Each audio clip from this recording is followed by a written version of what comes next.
Perkenalkan, nama saya Muhammad Ratna Miril dengan NPI 1452-1042 dengan nomor absen 14. Di sini saya ingin mempresentasikan tugas dari manajemen proyek tentang kebutuhan tim proyek. Kompetensi manajer dan anggota tim proyek. Yang pertama, manajer proyek. Kepemimpinan memotivasi tim lintas disiplin dan memastikan kolaborasi berjalan efektif.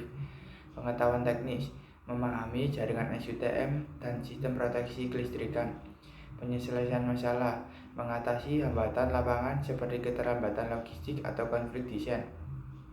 Yang kedua, supervisor proyek, mengawasi pelaksanaan proyek, memastikan pekerjaan berjalan sesuai jadwal dan mematuhi standar keselamatan. Pengetahuan mendalam tentang sistem jaringan SUTM, kemampuan manajemen proyek. Pemahaman regulasi keselamatan kerja kelistrikan.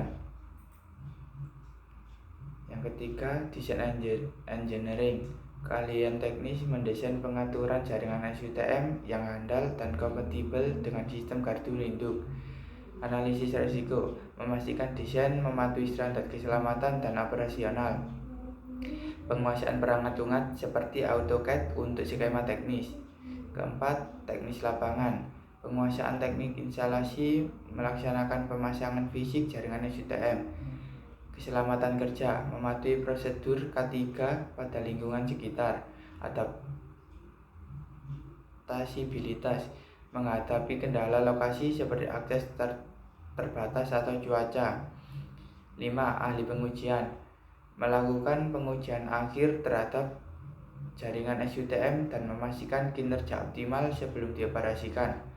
Keahlian dalam pengujian perangkat tegangan menengah dan tegangan tinggi. Pengalaman dalam pengujian fungsi, proteksi, dan integrasi sistem. Implementasi model 5 tahap pengembangan tim. Yang pertama, forming.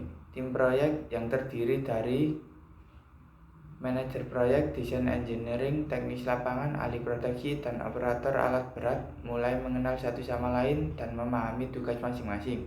Rencana awal proyek seperti jadwal pekerjaan dan kebutuhan material disusun.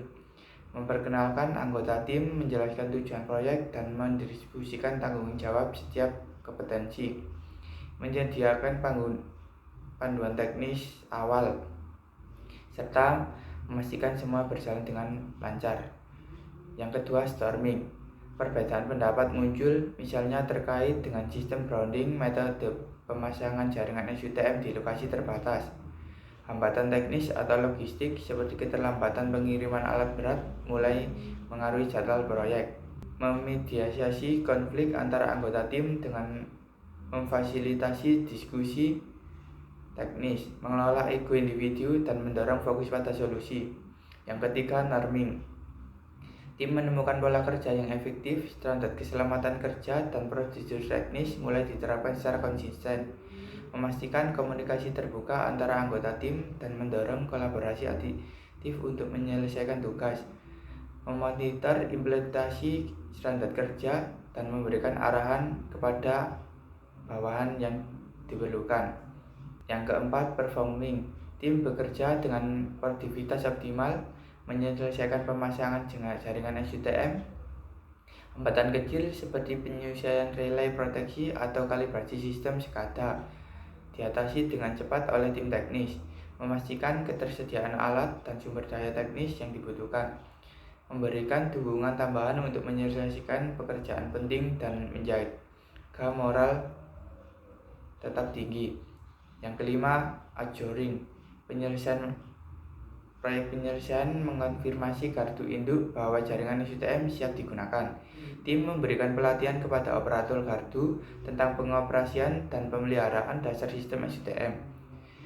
Penyusun laporan akhir proyek, memberikan evaluasi atas hasil kerja tim, dan yang terakhir, mengapresiasi kontribusi tim melalui pengakuan resmi.